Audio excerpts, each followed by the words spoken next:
it's a one touchdown game early in the fourth quarter when Anthony throws that pick in the end zone. Is that a case of just a freshman trying to make a play when he should play it safe? Yeah, that's a situation where, he made a lot of plays in the football game, first and foremost. In the last two games, he's made a lot of really good football plays for us. And that's just a situation where, trusting too much, in his ability to make a play, and that's where he's gonna grow up. He's gonna have moments where he's gonna have to learn on the field, and in that situation, you instruct him, in the huddle. Hey, if it's not there, throw it away. We got points. We're in position to kick the field goal. Looks like he had a little bit of pressure, and he stepped up. That should have been his first indication right there, not to force it. Timing's off at that point. Not sure. I got to watch the film, but possibly could have pulled it down, got something positive.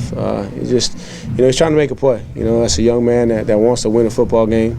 He's a fierce competitor, and he's just trying to make a play. And our job as coaches is to help him learn from situations like that to get better in the future. Mike, then Jackie. Coach, you guys have been outscored, I think, 47-3 in the fourth quarter now. Obviously, tonight kind of skews that a little, but what do you see there?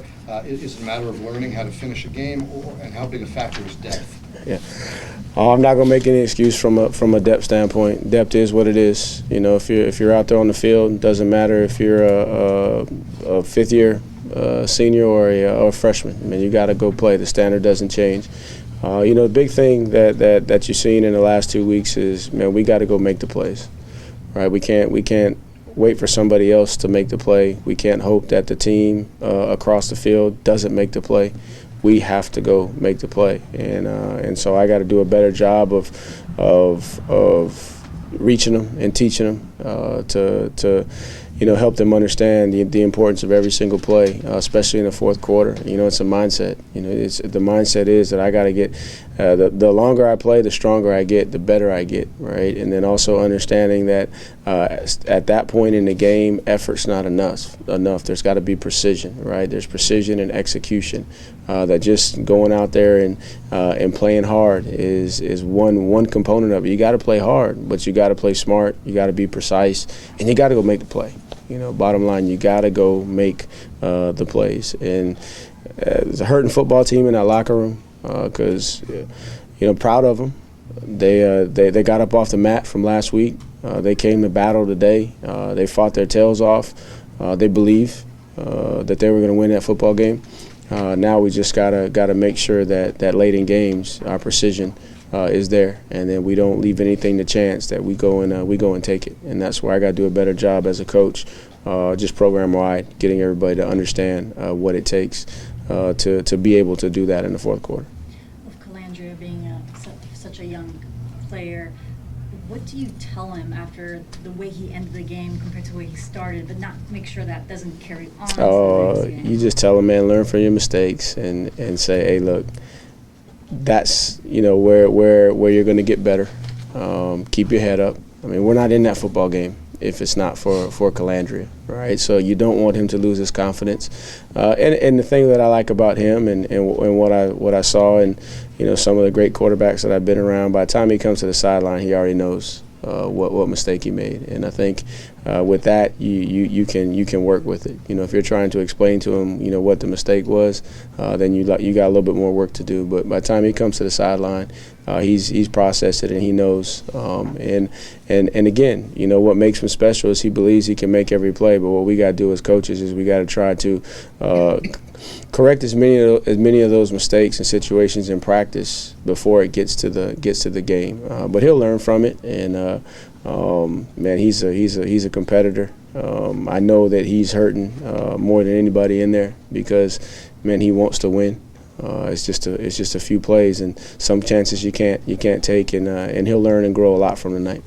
Tony, there's a lot of football left to play when it happens, but the kickoff return for touchdown. Yeah. What happened there, and what are the issues with your special teams weekend? Great question. I'm glad you pointed that out. We got to take more pride in the special teams, right? And part of it is on special teams. We're giving some guys an opportunity to contribute, but it was a situation where, the ball was not placed where we wanted it to be placed in particular. And our contain guy was a little bit too wide and created a very large crease. And then they were able to get up on our safety fitter with a lot of space, and they got a blocker, and then it's a foot race. So we'll get that corrected. We gotta improve our placement of our kicks, the depths of our kicks, and then our guys have to be able to adjust when the ball may not be in the exact spot. And just overall on special teams, we got to do a better job. And so I got to go back and evaluate everything. What we're coaching, the guys that we're playing, and figure out who the best players are. That give us the best opportunity to be more consistent in special teams, because it's 2 weeks in a row where we've given up points, and you can't spot a team 7 points on special teams, especially not the competition that we have to go against. So it's on me. I'll get it fixed, but I got to evaluate it all, and we got to get better. Greg, then in Parker. Yeah, Tony, can you win with this many freshmen that you're playing? It's 5 or 6 guys at least on defense, Calandria plus a few guys on offense. I think we can. I mean, if you look at the situation tonight, we're in this ball game till the fourth quarter with a chance to tie it up, with a chance to win. Now, obviously, we're going to have to grow them up fast. They're going to get on the job training, but we're not going to make any excuses. Our job as coaches is to whoever we put out there, we got to have them ready to go. Tonight, hats off to Maryland. They made the plays late in the game, but whoever we put out there, we got to go win. The expectation doesn't change depending upon whether you're a fifth year or a freshman. How much you need the learning curve for those guys to succeed? You would like to be able to have some time and not have to force feed them and in essence make them drink from the fire hydrant. But right now the situation is what the situation is, and we got to roll with it. And as I told the guys in the locker room, we got our first ACC opponent at home, and so we're gonna pull ourselves up off the mat just like we did last week. We're going to go to work. We're going to have a great week of practice, and we're going to go try and get our first victory in Scott Stadium next week. And Parker, then Mike. Yeah, like you said, ACC play starts next week. How do you, in the locker room, make sure guys aren't hitting the panic button or just getting down on themselves after the start?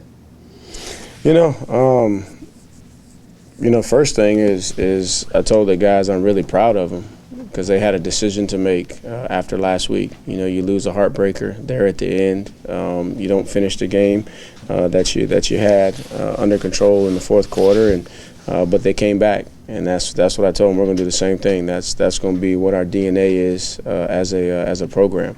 That, man, we're going to respond, and if we get knocked down, we're going to get back up, and if we get knocked down, we're going to get back up again. I got some veterans in there that this their last go round, and they take a lot of pride in it, right? And so then our job is to help bring along the young guys to have the same sense of urgency as the older guys. But the last thing I told them before we started the game is you got to have a love and appreciation for the opportunity. So the opportunity to play, regardless of what your record is what it's about, right? Do you have an appreciation and a love for the game and your opportunity? And that's where we're going to start, and then we're going to build around that as we go back to work on Sunday. So that we're clear, was Tony Muskett available? Yes, he was available, and again, more in an emergency situation, just trying to do what's best for him, and just felt like another week without getting hit on it would be best for him. So Calandria started because Muskett's health was iffy. Is that? It was a decision for the program. Right, and also for Tony. And Tony could have went, but he's still a little bit sore, and so I didn't want to put him in that situation. And then obviously, Calandria played well, and so that's the decision there for the long term, health of the season, and then also for Tony Muskett. He's not fully ready to go. Then I don't want to put him out there and risk taking another shot on the shoulder too early. And Malcolm Green from Westfall, what was Westfall? Yeah, it was just after we evaluated the tape, they've been battling all camp and in the games, and we knew it was going to be a game where they were going to try and attack the field with the perimeter, and just felt like Malcolm gave us the better option in this game. Jackie? Made a change on the O-line with Brian Yep. Stevens going center and Furnish Yep. guard. How would you evaluate? I know you want to watch film, but just. I mean, I thought that the snaps, for the most part, were where they needed to be. We had production on the offensive line. Obviously, we gave up a couple sacks there late, but I think it was a good decision to make that move for this game, and we'll evaluate the tape to see if that's long term where we need to be. But overall, coming out of it, I felt like it was the right decision, and I felt like on the field it played out that way as well. We'll get a last question from Greg. Did you expect Malik Washington to be this much of a contributor for you guys? I did. I did after watching him since he came in. He was very productive at Northwestern. He's a great leader. He practices hard. He works hard. He's a student of the game. So definitely expected him to come in and do the things that he's doing.